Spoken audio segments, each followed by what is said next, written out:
After their first meeting on budget cuts, President Obama and Senate Republican leader Mitch McConnell appear to be far apart. Mr. Obama says that any new budget must have spending cuts and tax hikes. McConnell says tax increases are politically impossible. Joining us right now is David Walker. He is the founder and CEO of the Comeback America Initiative. It is a self-described nonprofit, nonpartisan organization. He is joining us right now on the phone from Bridgeport, Connecticut. David, always glad to have you with us. August 2nd is D-Day. The U.S. Treasury estimates the U.S. is at risk to default on its debt obligations. What would happen if we do hit that wall? Well, Deirdre, bondholders don't need to be concerned because there's something called the 14th Amendment to the Constitution that guarantees that the U.S. will stand behind that. However, the U.S. is paying out $4 billion a day, every day, including weekends, more than it's taking in. And so it will have to decide what bills is it going to pay and what bills is it not going to pay. How many people is it going to lay off? Those types of things. And, you know, we don't even have enough revenue to be able to pay for mandatory spending. We're $2 billion a week short of that. And so there'll be tough choices. And when you've got the largest economy on earth and the country that has over 60% of the global reserve currency, that's a real problem, and we don't know how markets will react to that. $2 billion a week, David. That's a good statistic to point out. There's some bigger numbers out there as well. You know, this possible reduction of $2 trillion. President Obama, Republicans seemingly narrowing the debate on the deficit-cutting plan. Would $2 trillion be enough to at least get us through the 2012 presidential election?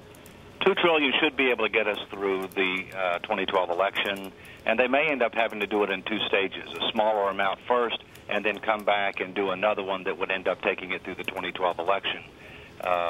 But $1 trillion clearly would not, which is another number they're talking about. So the White House, as of yesterday, David, as you know, insisting that a significant deal is possible. But it seems, at least in rhetoric, Republicans and Democrats showing very little sign of compromise, especially on entitlements, on taxes.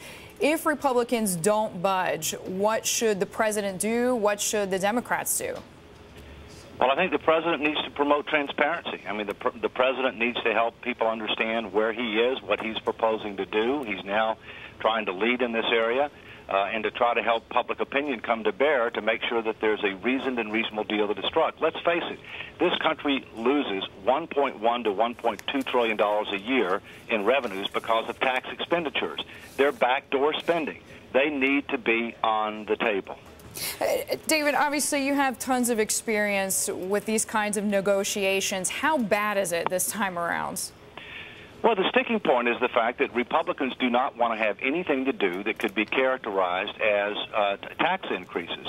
But where I think they're being unreasonable is with regard to some of the tax expenditures where there's bipartisan agreement that they need to be curbed. And more importantly, we need to have tough budget controls with automatic enforcement mechanisms that are heavily weighted towards spending cuts. They don't seem to want to even allow, 20% or 25% to be considered as a possible default on the revenue side. I think that's unreasonable. I mean, the fact of the matter is both Republicans and Democrats are responsible for where we are. The last 10 years have been the most irresponsible in the history of the United States, and we need to start doing something before we have our own debt crisis. David, knowing D.C. as you do, how much of this is just political posturing and how much unity do you think is behind the so-called Republican inflexibility? I'm cautiously optimistic that reason is going to prevail in the end and that a deal is going to get done. It may have to get done in two steps. If you want to talk about how far apart they are, the president last night said that he's willing to go 80% spending cuts, but he wants 20% revenues, and those revenues could be closing tax expenditures, in other words, backdoor spending. So I'd say they're 20% apart right now. 20% apart. All right, David, hard to talk about this situation without looking overseas and to Greece. I mean, there's a key parliamentary vote tomorrow on austerity measures. How much is the U.S. like Greece right now? Well, we're not Greece, but then again, Greece used to be, the most powerful nation on earth. It's the cradle of democracy. It controlled most of the world at one point in time, and it lost its way. Plus, Greece has got somebody to bail it out. We don't. The Comeback America Initiative partnered with Stanford to come up with a listing of countries on fiscal responsibility. Greece is 34.